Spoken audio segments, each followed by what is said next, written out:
Phew! I'm out of breath. Let me get some air. Air is vital for us as it contains oxygen. Oxygen is used to break down the food we eat into energy. This energy, in turn, is used by us for various activities like running, walking, swimming, and cycling. This lesson is about the process of respiration.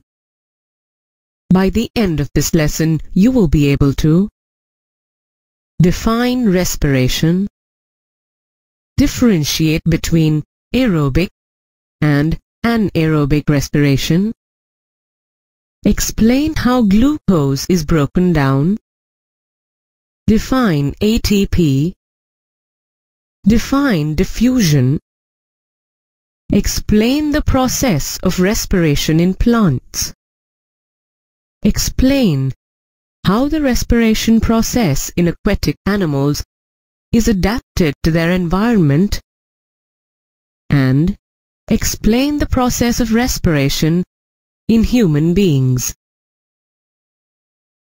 I don't understand. We breathe in oxygen, but breathe out carbon dioxide? We breathe or inhale oxygen, which then diffuses into the tissues and breaks down glucose and produces energy. This results in the formation of carbon dioxide and water. The carbon dioxide gets eliminated from the body, but the oxygen remains behind. This process of inhaling oxygen and exhaling carbon dioxide is called breathing, and the metabolic process for producing energy is known as respiration. Carbon dioxide is present in atmospheric air. However, when we exhale, we breathe out a greater amount of carbon dioxide than the amount that is present in the atmospheric air. Exhaled air is composed of 5.6% carbon dioxide, whereas inhaled air contains 0.03% carbon dioxide. Let's try to prove this through an experiment. Take 2 test tubes containing freshly prepared lime water. Blow air through the lime water in the first test tube. Use a syringe to pass air through the lime water in the second test tube.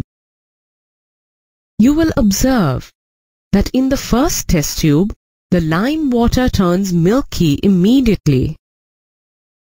You will find that it takes longer for the lime water to turn milky in the second test tube as compared to the first test tube.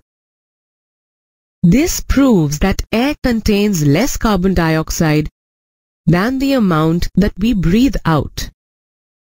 Even microorganisms release carbon dioxide.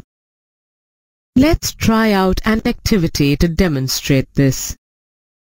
Take some fruit juice in a flask and add some yeast to it. Fit the flask with a 1-holed cork. Fit the cork with a bent glass tube. Dip the free end of the glass tube into a test tube containing lime water. You will find that the lime water turns milky. From this activity, you can conclude that microorganisms release carbon dioxide. Yeast acted on the sugar present in the fruit juice and released carbon dioxide.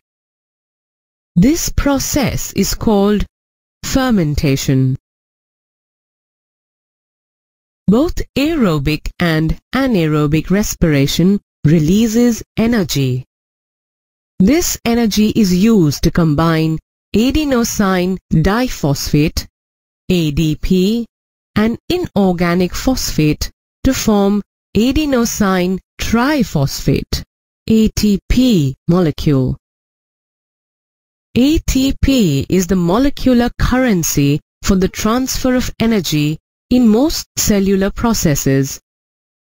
The energy released in the aerobic process is 19 times greater than in the anaerobic process.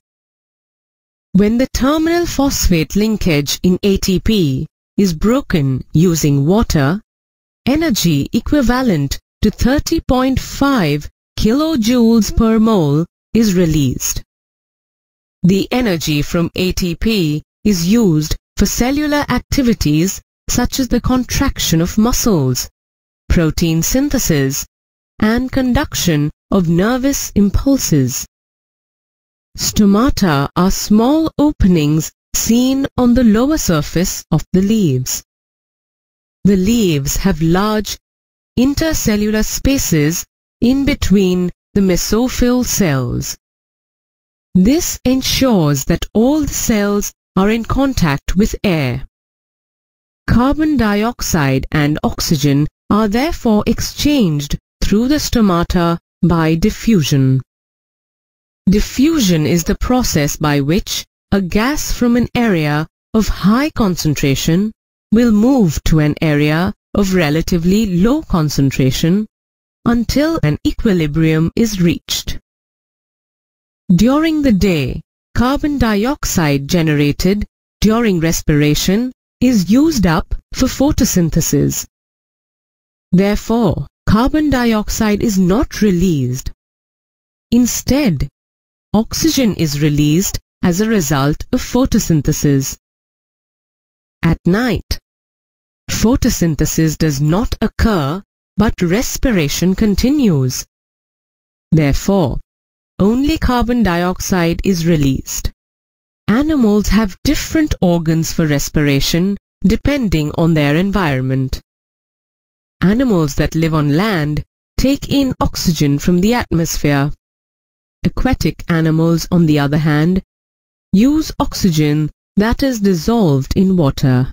I wonder why goldfish open and close their mouths so many times. Fish take in water through their mouths. This water has dissolved oxygen in it, which diffuses into their blood. The water is then forced out through their gills. The amount of dissolved oxygen in water is much lower when compared to the amount of oxygen in air. So, the rate of breathing in aquatic organisms is much faster than in terrestrial organisms. This is why a fish opens and closes its mouth a far greater number of times as compared to the number of times you breathe in and out. Terrestrial animals have special organs for taking in oxygen from the atmosphere. All these organs have a structure that is in contact with the atmosphere. This structure increases the surface area for diffusion of air into the organs. The surface of this structure is very fine and delicate in order to allow diffusion of gases like carbon dioxide and oxygen. Since this surface is delicate, it is placed within the body. There are passages in the body that transport the air to this surface, allowing diffusion to take place. I have a cold. I can't seem to breathe properly. In human beings, air is drawn into the body through the nostrils. Nostrils are lined with fine hairs and mucus that filter the air as it passes through. Next, the air travels through the throat and then moves through the rings of cartilage called the trachea. The trachea ensures that the air passage does not collapse. From here, the air passes through the bronchi before entering the lungs. The bronchi are like a network of tubes that keep branching into smaller tubes. At the end of each bronchus, you will find balloon-like structures called alveoli. The alveoli provide a surface for the exchange of oxygen and carbon dioxide. The walls of the alveoli contain a massive network of blood vessels. When we breathe in, we lift our ribs and flatten our diaphragm. As a result, the chest cavity becomes larger. Air gets sucked into the lungs and fills the expanded alveoli. The oxygen in the alveoli is taken in by the red blood cells in the alveolar blood vessels. The oxygen in the red blood cells is then transported to all the cells in the body. The cells in turn release carbon dioxide, which diffuses into the blood and is then released into the alveoli. It is difficult for oxygen to reach all parts of the body through diffusion in larger animals. Hemoglobin, a pigment present in red blood cells, binds with oxygen from the air in the lungs, forming oxyhemoglobin. Later, through oxyhemoglobin, oxygen is distributed to tissues all over the body. The tissues in turn release carbon dioxide, which diffuses into the nearby blood capillaries. Carbon dioxide is more soluble in water than in oxygen. Therefore, carbon dioxide is generally transported through blood as bicarbonate, which is its dissolved form. Observe your breath. Your chest expands every time you breathe in and contracts every time you breathe out. This is because breathing causes the movement in lung and chest muscles to maintain the body at equilibrium pressure. Let's study respiration in detail. Respiration involves breathing, external respiration, internal transport, internal respiration, and cellular respiration. Breathing is a two-step process. The first step, called inspiration, involves taking in air from the atmosphere inside the body, and the second step, expiration, involves releasing air from the body into the atmosphere. During inspiration, the diaphragm is pulled down. This causes the intercostal muscles to lift up the ribs and the sternum, thus expanding the rib cage. This increases the volume of the thoracic cavity, causing the pressure inside to decrease. This action allows air to enter the body cavity, making the lungs expand.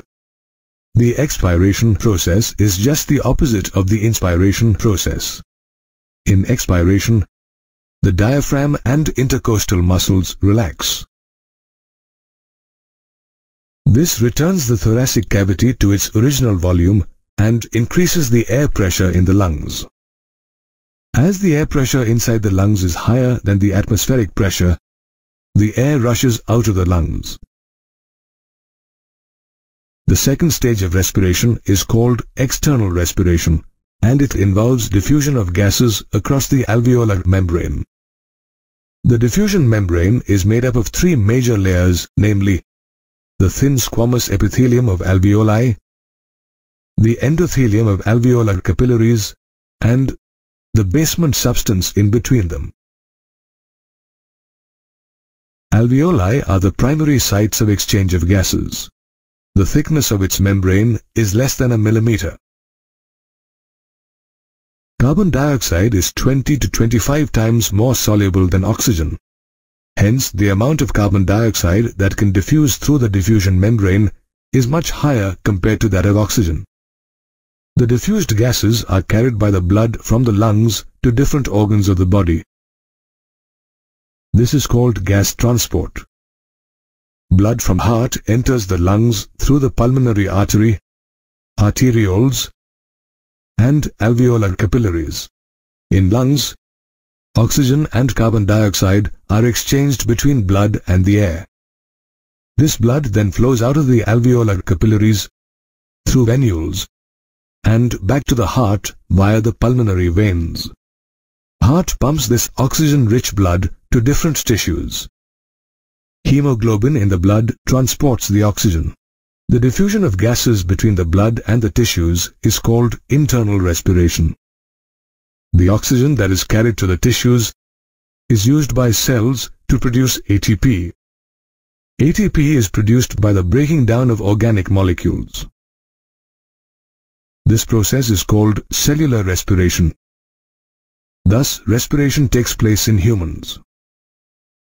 We have seen how we breathe. But can we measure how much we can breathe? An average lung can hold about 6 liters of air, of which only a small amount is used during normal breathing.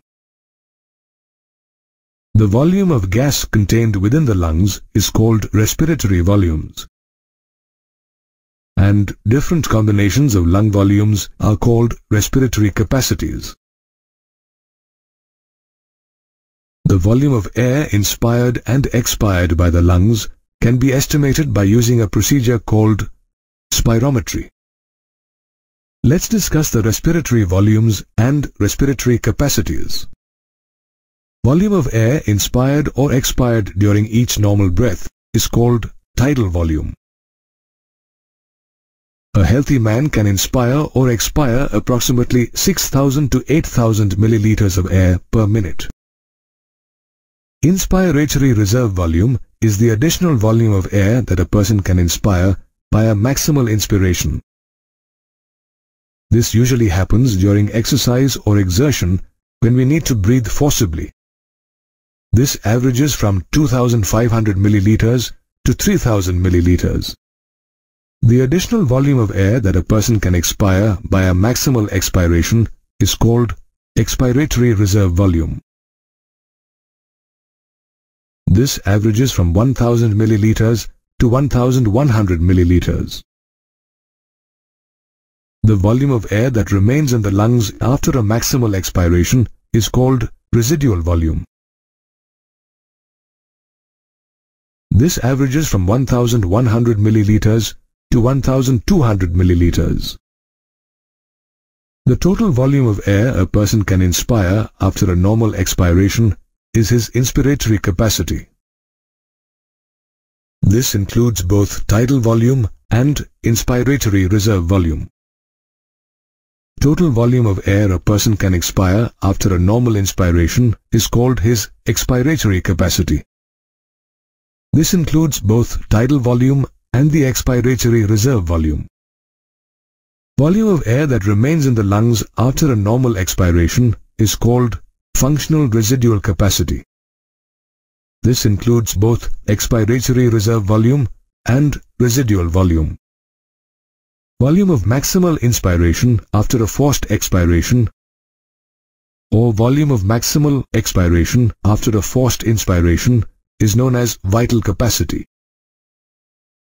This includes the expiratory reserve volume, tidal volume, and inspiratory reserve volume. It is approximately 3 liters. The total volume of air accommodated in the lungs after maximal inspiration is known as total lung capacity.